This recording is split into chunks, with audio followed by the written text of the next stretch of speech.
This is BBC World News. I'm Marianne Mashiri. These are the latest headlines. Protests are being staged in India after 2 teenage girls were raped and murdered. 5 men have been arrested.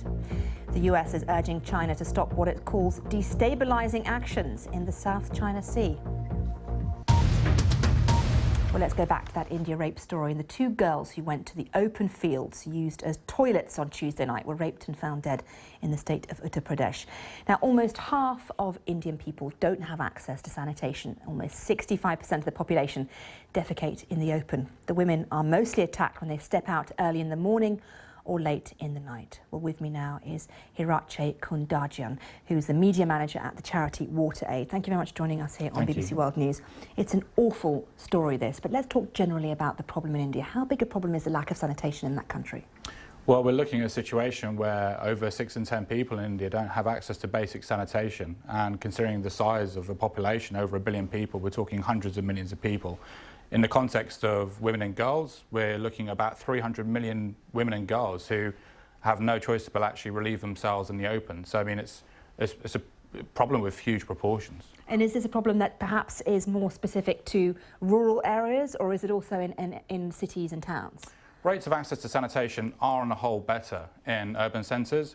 So yes, I think on the whole, looking at the rural populations is much more of a problem, and actually more of where the focus needs to go in terms of improving those rates of access. I think particularly looking at the situation where 70% of Indians actually live in rural areas, there's a lot more that needs to be done to improve investment around access to basic sanitation. And how is that investment going to be found? Where is it to be found, and how can it be used best? Well, I think, India has made some gains in terms of access to sanitation. I mean, for example, in the northeast state of Sikkim, actually announced this year that they'd reached everyone with access to sanitation. So it shows it can be done. I think, it's important that this issue is prioritised and becomes much more of a political priority in the country, and that the funding is put in to really turn the situation around. And it's not just about the safety of women, is it, we're talking about here? Lack of sanitation causes problems to both men, women and children in terms of spreading of disease as well.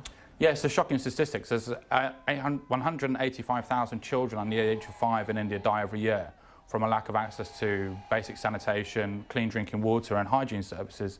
So, I mean, the consequences are tragic across the board, and really a lot more needs to be done to deal with, the basics of life, the basic services that we all rely on, water and sanitation, because the gains are to be made not just in relation to those services, but also in terms of women's empowerment, in terms of dealing with diseases, and also in relation to keeping, people in school as well. Now, what about the worldwide issue here? Because it's not just India that's affected, is it? Can you talk me through perhaps how big an issue this is globally?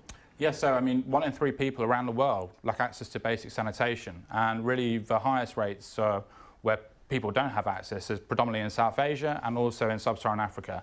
So in Sub-Saharan Africa, you're looking at about 70% of the population who again don't have access to sanitation. And this issue of how a lack of access to sanitation impacts on the security of women and girls is also something we see across the world. This isn't really a problem that's just in India.